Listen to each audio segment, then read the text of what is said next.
النهارده حبايبي هنعمل مع بعض النواعم البسيطه، وبسم الله ما شاء الله كده. ان شاء الله يا رب تعجبكم. هي حاجه دايبه جدا وانا جربتها قبل كده، ولازم انا بجرب الحاجه قبل ما بعملها لكم، ولو مش متاكده انها تطلع معايا مظبوطه وكويسه ما بعملهاش، ما بنزلهاش. تمام. فيلا بينا نشوف هنعملها ازاي. النهارده حبايبي هنعمل مع بعض النواعم البسيطه. مقاديرنا فيها النهارده كوبايه زيت، كوبايه سكر ناعم، وبيضتين، ورشه ملح، وظرف فانيليا، 125 جرام زبده، وعندي معلقتين كاكاو، والدقيق على حسب ما العجينه بتاخد معايا. يلا بينا نشوف هنعمل ايه. اجيب البوله بتاعتي وبنزل بالزبده. طبعا الزبده بتبقى على درجه حراره الغرفه، والبيض وكل المكونات بتاعتي بتبقى بدرجه حراره الغرفه. رشه ملح، وعندي هنا البيض. بسم الله.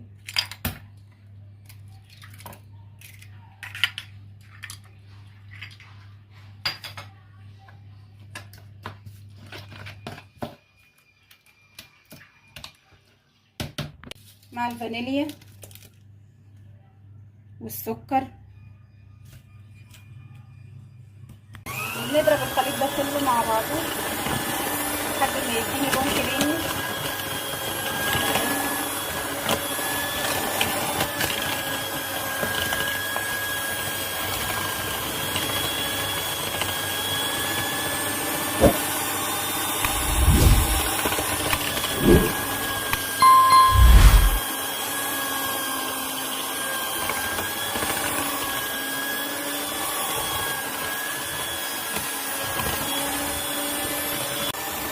شايفين معايا اللون الكريمي اهو.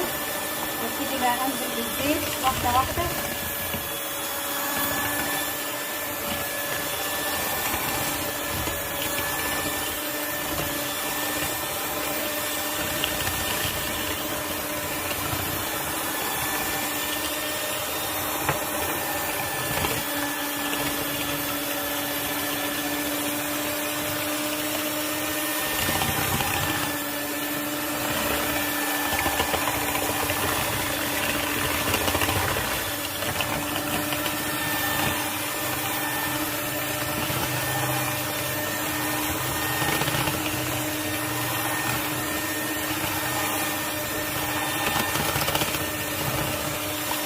بنزل الدقيق واحده واحده كده معايا.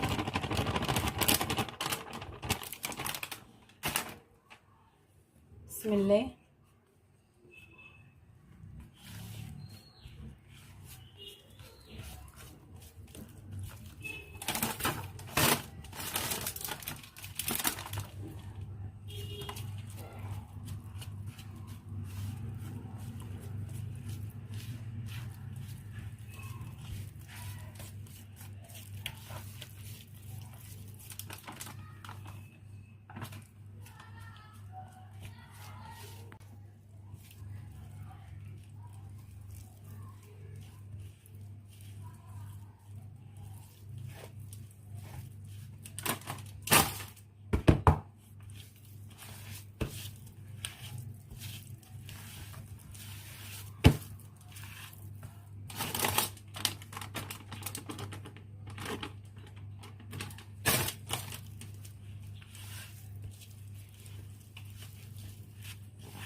زي ما انت شايفه لسه بتقبل دقيق اهي. شايفين حبايبي؟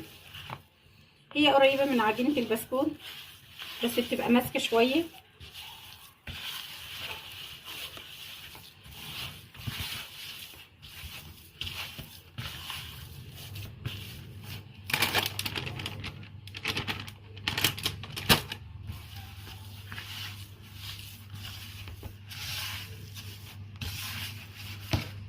انا بشربها الدقيق بس.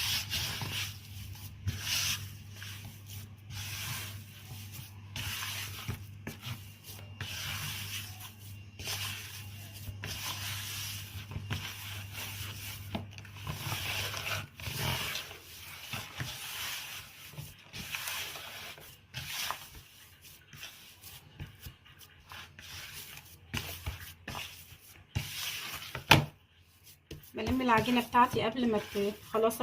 هي لسه محتاجه حبه دقيق. بس طبعا هاخد الجزء اللي هو هياخد كاكاو، هنقسمها نصين وهنحط كاكاو، فانا هاخد الجزء ده وبنزل هنا بالكاكاو.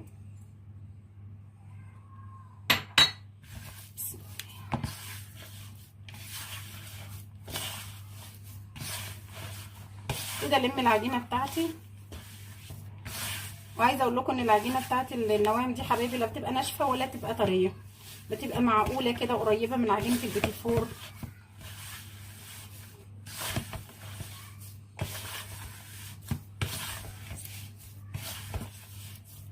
بدخل كل الكاكاو في العجينه كده.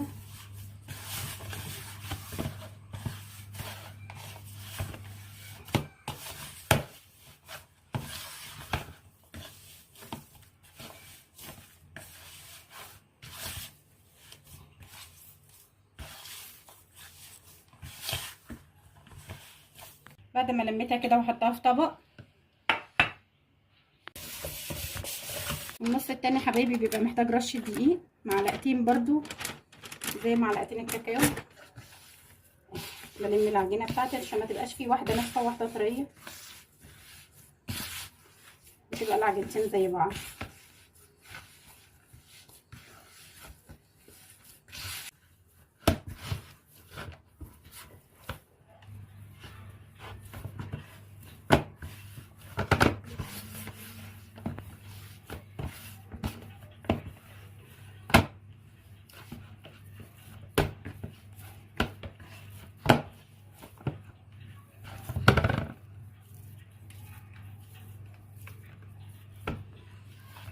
اهي، وادي العجينه التانية يا حبايبي. تمام، واحده بالكاكاو.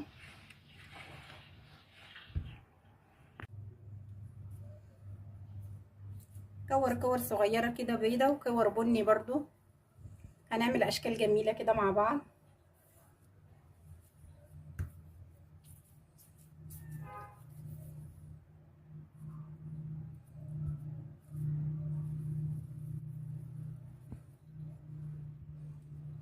هناخد برضو من البني دوت الكاكاو او الشوكولاته، وهنعمل برضو نفس الكور ونفس العدد.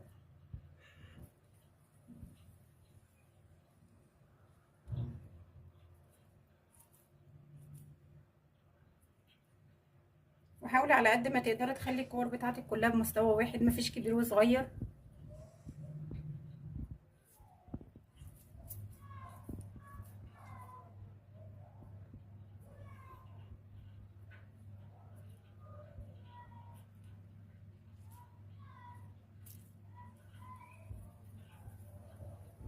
ده حبايبي وحطيته في الصاج بتاعي اهو زي ما انتم شايفين معايا. هوريكم هنعمل النواعم بتاعتنا ازاي. يلا نشوف مع بعض. بجيب حبايبي الكورتين كده اللي هما شوكولاته واتنين ابيض، وبوزعهم عكس بعض. تمام اهم، بقربهم كده وبضغط عليهم جامد. تمام اهو، احاول اقربهم لبعض جامد. شايفين بقوا شكل الفندام ازاي؟ بضغط عليهم ضغطه صغيره كده اهو، وبشيلهم احطهم في الصاج بتاعي.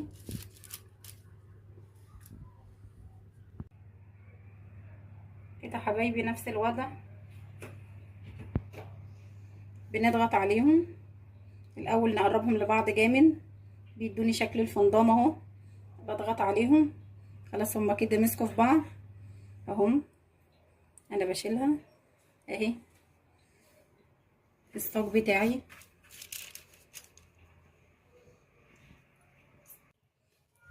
وده حبايبي شكل النواعم بتاعتي بعد ما خلصتها. هدخلها دلوقتي الفرن لمده تلت ساعه على 180 درجه. وده حبايبي النواعم البسيطه بتاعتنا بعد ما عملناها وخلصناها. شايفين شكلها جميل ازاي؟ شكلها لذيذ قوي، عامله زي الشطرنج بالظبط. ايه رايكم فيها؟ ما تنسونيش بقى لايك وشير وسبسكرايب يوصلكم مني كل جديد.